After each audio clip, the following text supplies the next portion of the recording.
Hi everyone, you all are welcome on my YouTube channel my online classroom science. और आज इस video में जो चैप्टर मैं आपको एक्सप्लेन करने वाली हूँ, ये है क्लास 8 का साइंस का चैप्टर 13 है ये, और इसका नाम है साउंड। जैसा आप सभी को पता है कि इस चैप्टर को मैं आपको नोट्स की हेल्प से एक्सप्लेन करने वाली हूँ।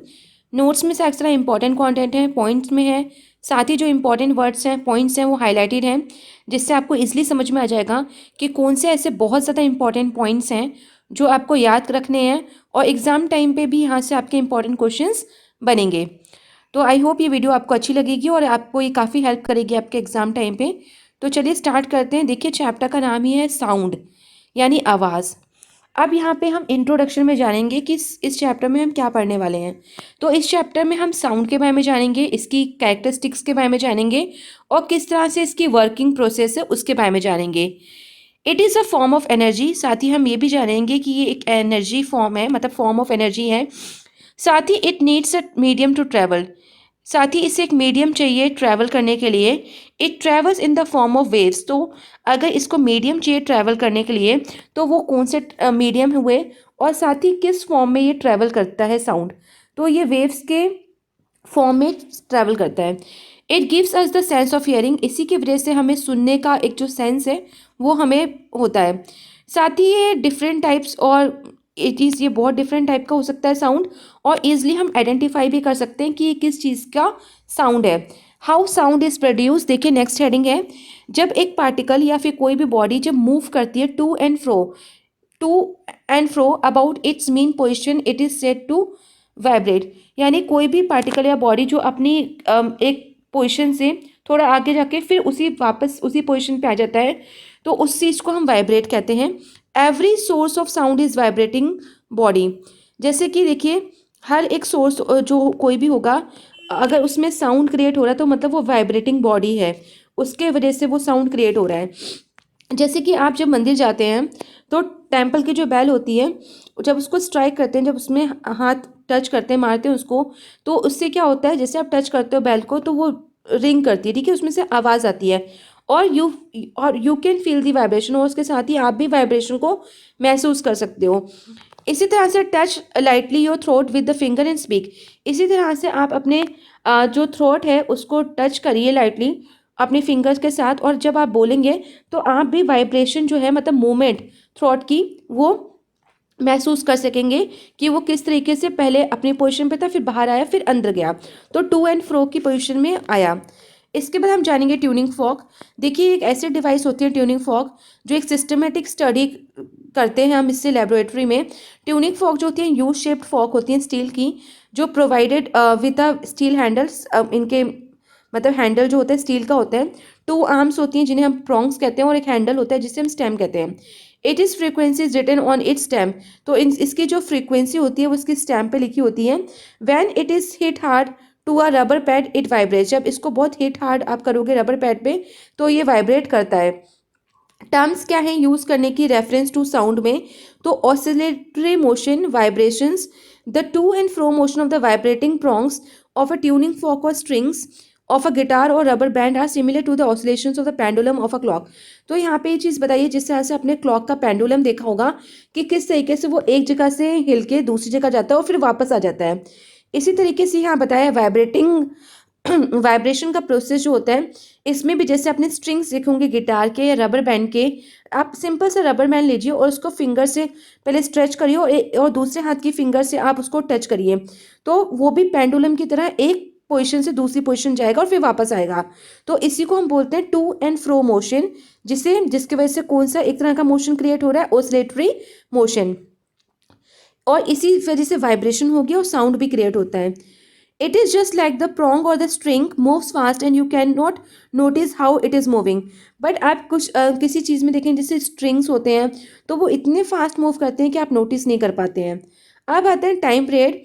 तो the time in which the vibrating body completes one vibration और oscillation is called its time period. यानी कोई भी वाइब्रेटिंग बॉडी जो अपनी एक वाइब्रेशन या ऑसिलेशन कंप्लीट करती है, उस टाइम को हम टाइम पीरियड कहते हैं।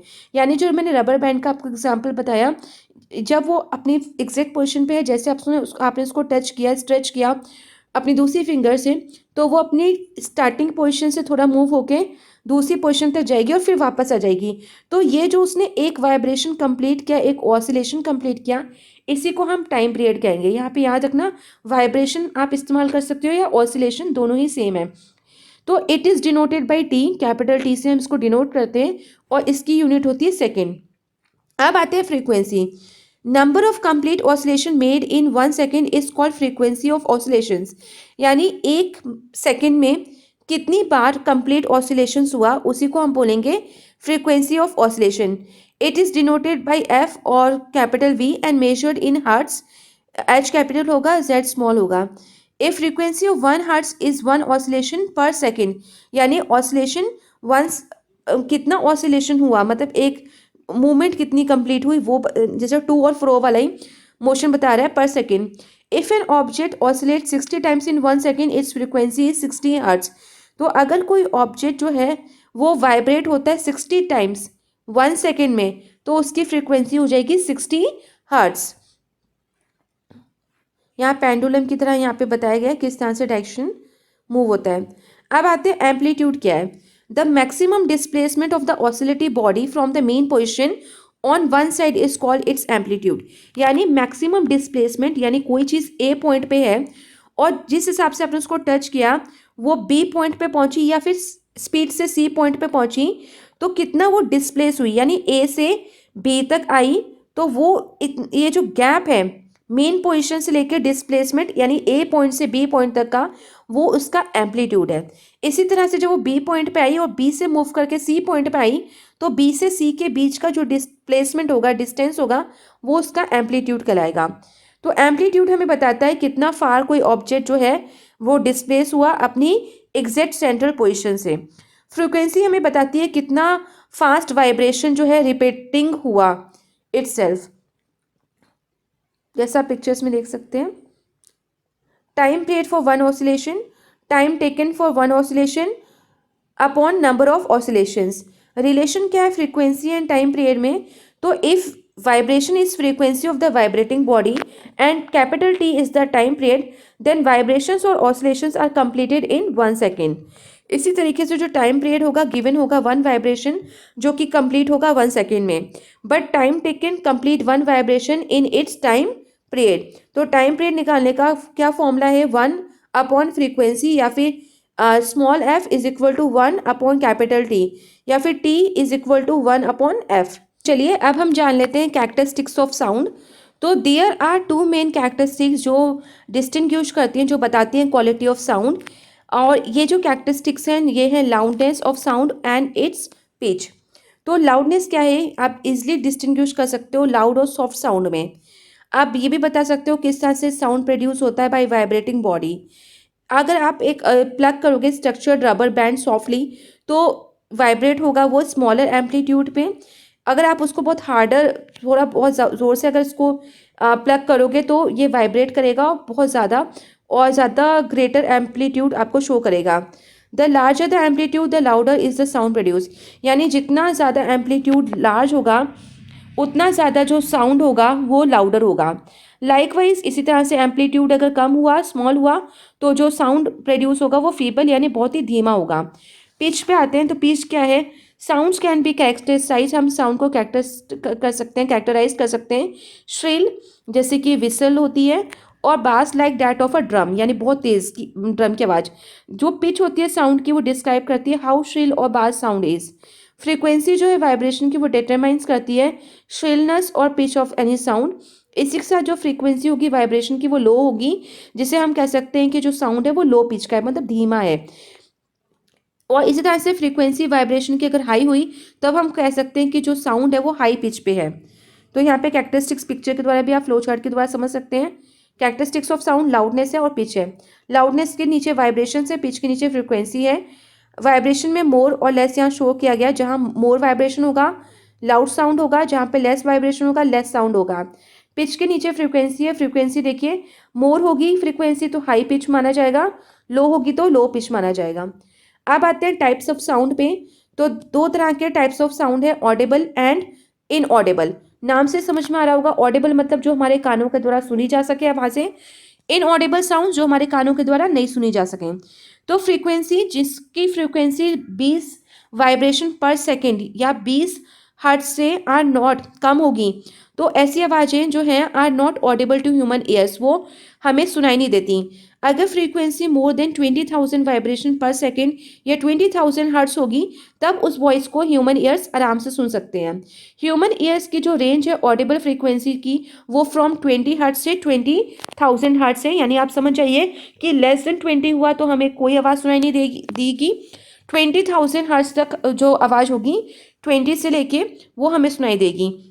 If the frequency of vibration is less than, तो फिर से देख लीजिए 20 से हर्ट्ज से नीचे अगर कोई भी साउंड हुआ, कोई भी वाइब्रेशन हुई, तो ह्यूमन ईयर उसे सुन नहीं पाएगा। और ऐसी वाइब्रेशन को हम सब सोनिक वाइब्रेशन या फिर इंफ्रासोनिक वाइब्रेशंस के नाम से जानते हैं।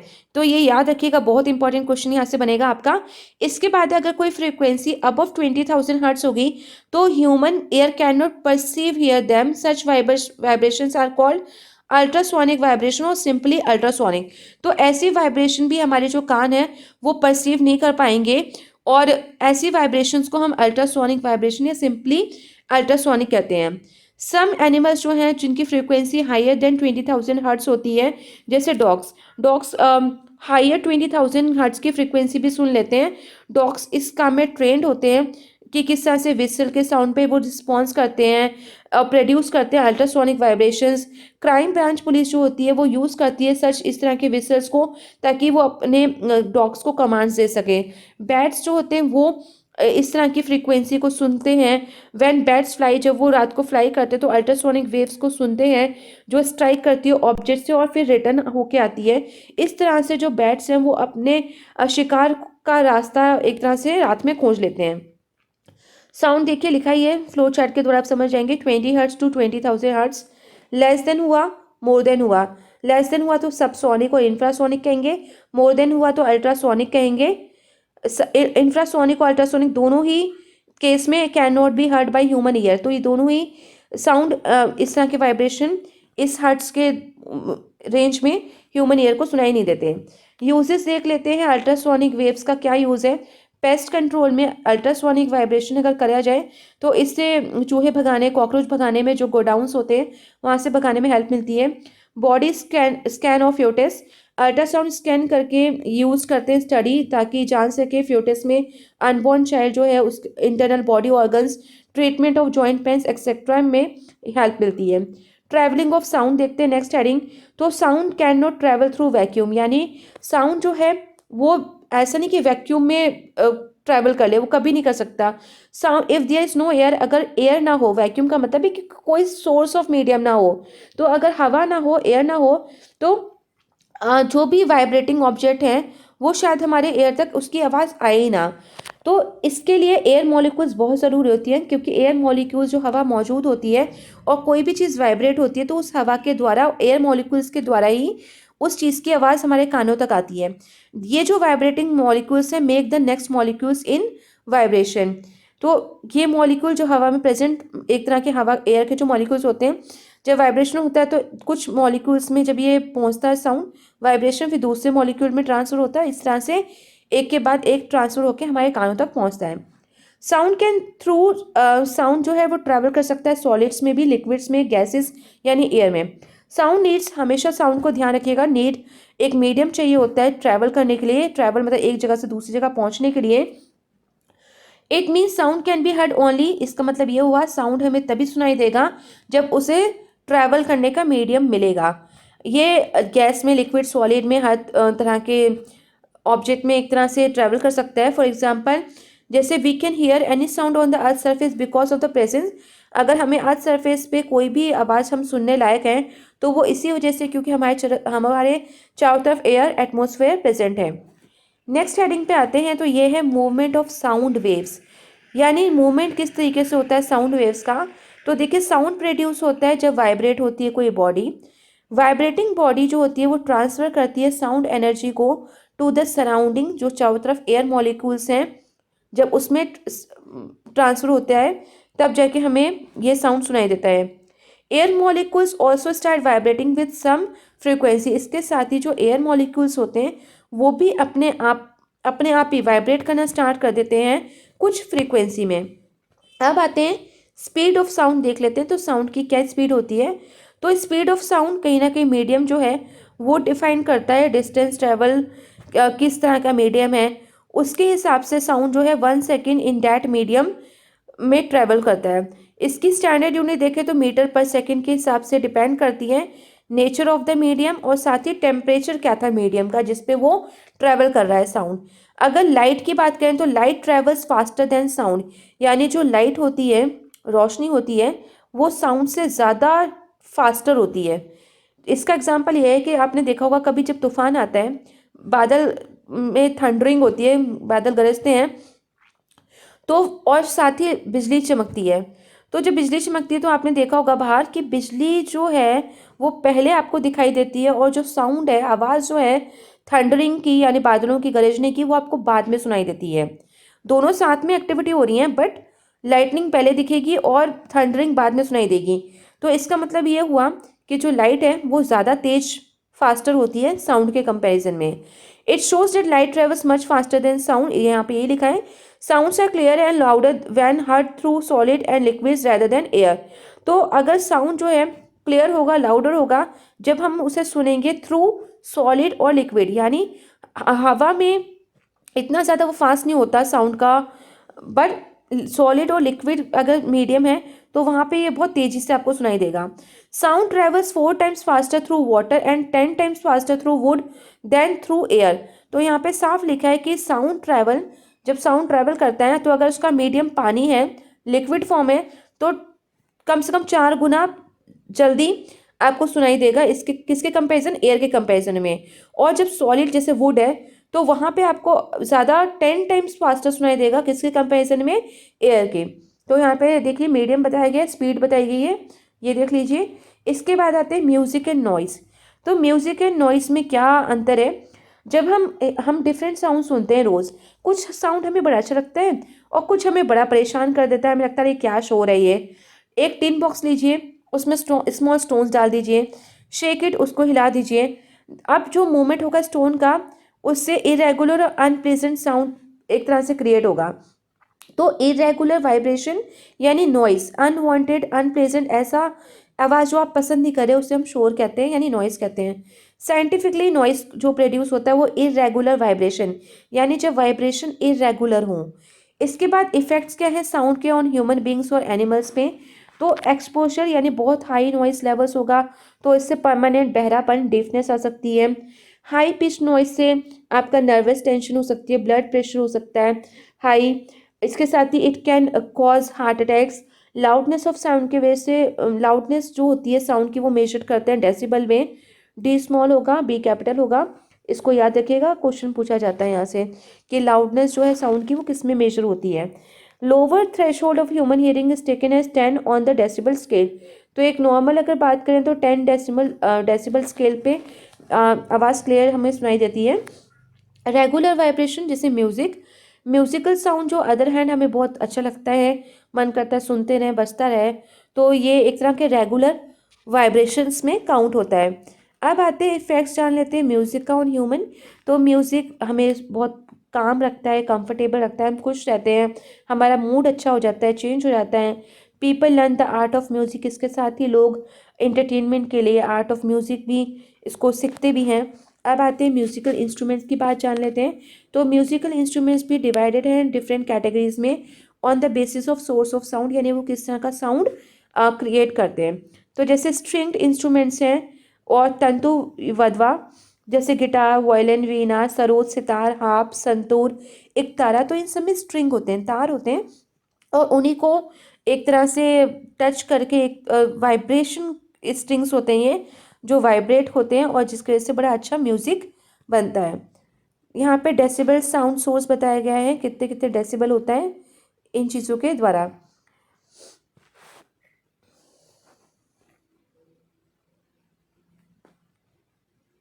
Twenty decibel leaves falling, 10 hearing threshold. अब आते हैं विंड और रीड इंस्ट्रूमेंट्स यानी सुशीर वाद्य। तो फ्लूट, शहनाई, नादस्वरम, सेक्सोफोन एक्सेट्रा जो है ये विंड इंस्ट्रूमेंट्स हैं इनमें जब हवा जाती है, एयर कॉलम्स होते हैं मौजूद, और जब हम फूंकते हैं, ठीक है ना, हम हवा देते हैं अपने मुंह से इसमें, तब जाके होलो पाइप्स जो होते हैं डिफरेंट शेप्स के, और एयर जो है ब्लोन होती है, और इन कॉलम्स में इनसाइड अंदर अंदर जाती है, जिससे कि वाइब्रेशन स्टार्ट होता है और म्यूजिक क्रिएट होता है।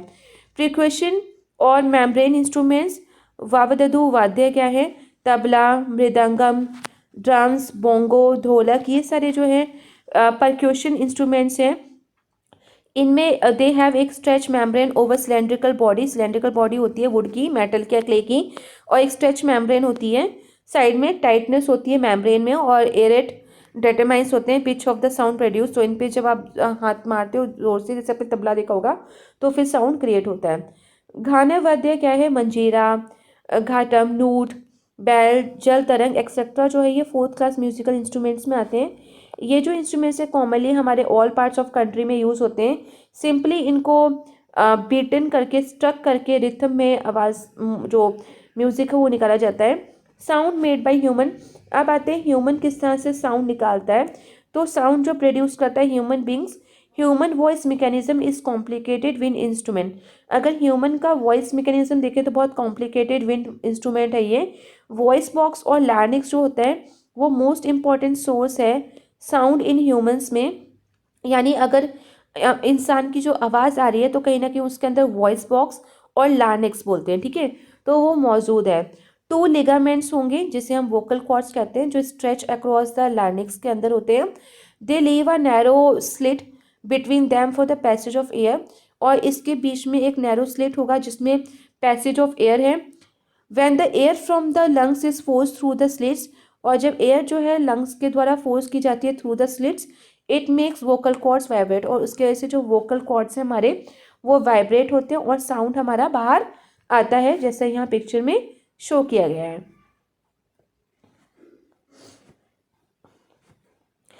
मैन का देखें तो मैन का लॉन्गर वोकल कॉर्ड्स होता है वीमेन के कंपैरिजन में। इसी वजह से जो वॉइस होगी एवरेज मैन की वो लोअर फ्रिक्वेंसी और pitch than that of the average women. इसके साथ ही जो वोकल कॉर्ड होगा मैन का वो 20 मिलीमीटर लॉन्ग होगा, और it is about 5 millimetre shorter in women, यानी 15 मिलीमीटर होता है वीमेन में। चिल्ड्रन जो होते हैं उनका वेरी शॉर्ट वोकल कॉर्ड्स होता है, इस पर उनकी जो वॉइस होती है हाई फ्रीक्वेंसी और श्रिल होती है। साउंड प्रोड्यूस बाय एनिमल्स देख रहे हैं तो बर्ड्स, फ्रॉग्स, मोस्ट मैमल्स हैं जो उनमें वोकल कॉर्ड्स होता है इंसानों की तरह, और वो साउंड उसी तरह से क्रिएट करते हैं। जैसे बीज बजिंग जो होती है बीज की, फ्लाइज की, वो रिजल्ट होता है जब अब उनके जो वो उड़ते हैं तो उनके विंग्स स्ट्राइक करते हैं अगेंस्ट द एयर, तो उस वाइब्रेशन से आवाज़ आती है। सम इंसेक्ट्स हैं जब produce sound bye rubbing different parts of their body, जब वो अपने बॉडी के डिफरेंट पार्ट्स को रब करते हैं उस वजह से आवाज़, वाइब्रेशन की वजह से आवाज़ आती है अलग अलग साउंड की। जैसे cricket sings by scraping parts of its front wings together, जैसे क्रिकेट होता है एक इंसेक्ट, जब वो स्क्रैप करता है अपने पार्ट्स जो फ्रंट विंग्स हैं तब जाके वो साउंड क्रिएट होता है। इसी तरह से डॉल्फिन जो है वो produce clicks and whistles in air filled pouches connected to the blowhole which is a nostril in the top of its head.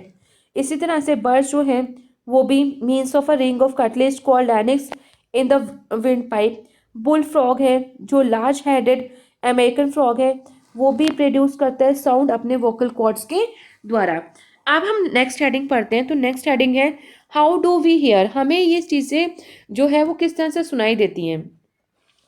तो हम आते हैं अपने कान को देखते हैं, क्योंकि कान जो है हमारा सेंस ऑर्गन है जिससे हम सुन सकते हैं। तो शेप देखिए आउटर पार्ट ऑफ एयर की तो एक फनल की तरह है। वाइब्रेशन जो है साउंड की जो भी प्रोड्यूस होती है वो transmitted to our ears by the surrounding medium. जाहिर सी बात है किसी कोई भी साउंड क्रिएट होता है तो मीडियम हवा के द्वारा वो आवाज़ हमारे कानों तक आती है। ये जो वाइब्रेशन है वो हमारा एयर रिसीव करता है। Sound travel down a canal called the ear canal और ऑडिटरी कैनल। साउंड जो ये ट्रैवल करते हुए मीडियम से एयर के द्वारा हमारे कान के एयर कैनल और ऑडिटरी कैनल में आता है, एंटर होता है। At the end of the canal there is, हमारे कान के अंदर एयर कैनल जब खत्म होता है तो एक थिन स्ट्रेच मेम्ब्रेन होती है जिसे हम ईयर ड्रम कहते हैं। तो साउंड वाइब्रेशन जो आ रहा है वो एयर ड्रम से वाइब्रेट होता है। एयर ड्रम जो है send this vibration to the inner ear, और जो एयर ड्रम होता है वो इस वाइब्रेशन को हमारे अंदर इनर ईयर में भेजता है, और वहाँ से सिग्नल जो है हमारे ब्रेन में जाते हैं, विच इंटरप्रेट्स देम, जो फिर दिमाग पहचान करता है कि ये साउंड हमने सुना है और ये साउंड किस चीज़ का है। तो यहाँ पिक्चर में आप देख सकते हैं। इसके बाद आते हैं ह्यूमन ईयर। अगर देखें तो 3 पार्ट्स इसमें मेन होते हैं। एक होता है एक्सटर्नल ईयर, जो जिसे हम कहते हैं आउटर ईयर, जहाँ पे pinna and the ear canal होती है। ये जो पार्ट्स होते हैं विजिबल होते हैं। When the sound vibrates reach the air molecules inside the canal start vibrating and strike a stretch membrane called eardrum. तो जब एयर मॉलिक्यूल्स से कोई भी वाइब्रेशन हमारे कान तक पहुंचती है तो वो कैनाल तक पहुंचती है, वाइब्रेट करती है, स्ट्राइक करती है हमारे मेम्ब्रेन को, और इसी को हम कहते हैं एयर ड्रम। मेम्ब्रेन को एयर ड्रम बोलते हैं। फिर आते हैं मिडल ईयर। क्या है मिडल ईयर? जब एक्सटर्नल ईयर हो गया उसका middle ear, it lies beyond ear drum के बाद ही ये मिडल ईयर होता है।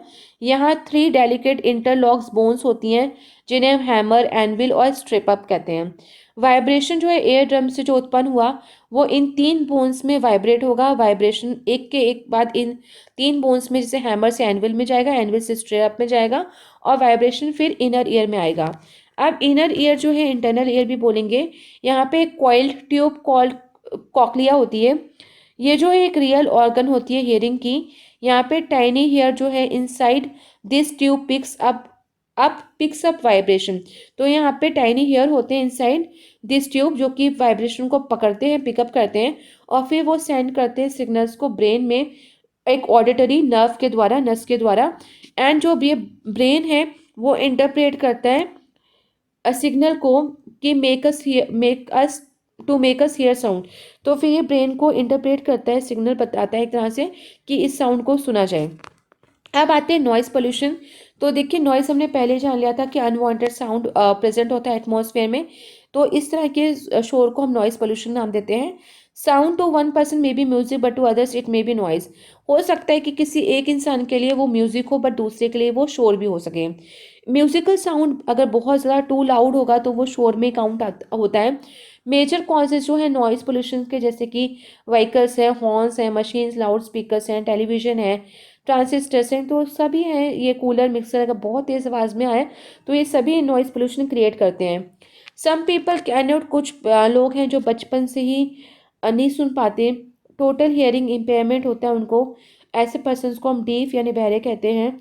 Since they can not here, क्योंकि वो बर्थ से ही उन्होंने कभी कोई चीज़ सुनी नहीं है, तो they are also not able to speak. तो इसी वजह से दे आर, वो कोई चीज़ मतलब बोलने में भी सक्षम नहीं हो पाते जल्दी। अब आते हैं कंट्रोल, किस तरह से हम नॉइस पोल्यूशन का कंट्रोल कर सकते हैं। तो ईजिएस्ट वे है कंट्रोल करने का कि कौन से ऐसे सोर्सेज हैं जो प्रोड्यूस करें नॉइस को। द 4 मेजर देखें use to control noise pollutions, यहाँ पे दिए हुए हैं। तो मैंने यहाँ पे सिर्फ 2 ही मेंशन किए हैं।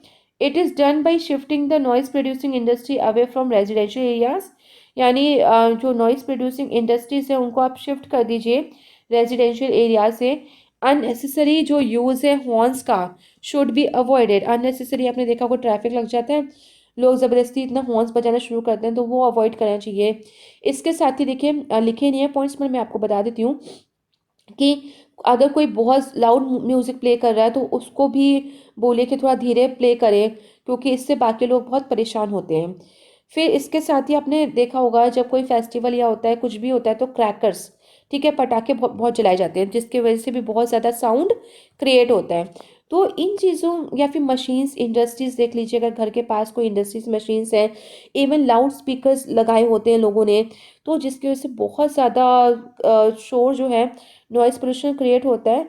तो हम इनको इसी तरह से कि कहीं शिफ्ट करा जा सके, या फिर उनको बोला जा सके कि इसको कम शोर करिए। इसी तरह से कंस्ट्रक्शन साइट्स होती हैं पास में, तो एटलीस्ट जब लोगों का सोने का टाइम हो, पढ़ाई का टाइम हो, तो उस टाइम ना यूज़ करें। तो कहीं ना कहीं वो एक तरह से इस चीज़ से हम बच सकते हैं। तो ये था आपका पूरा का पूरा चैप्टर का एक्सप्लेनेशन। तो आई होप ये चैप्टर आपको अच्छे समझ में आ गया होगा।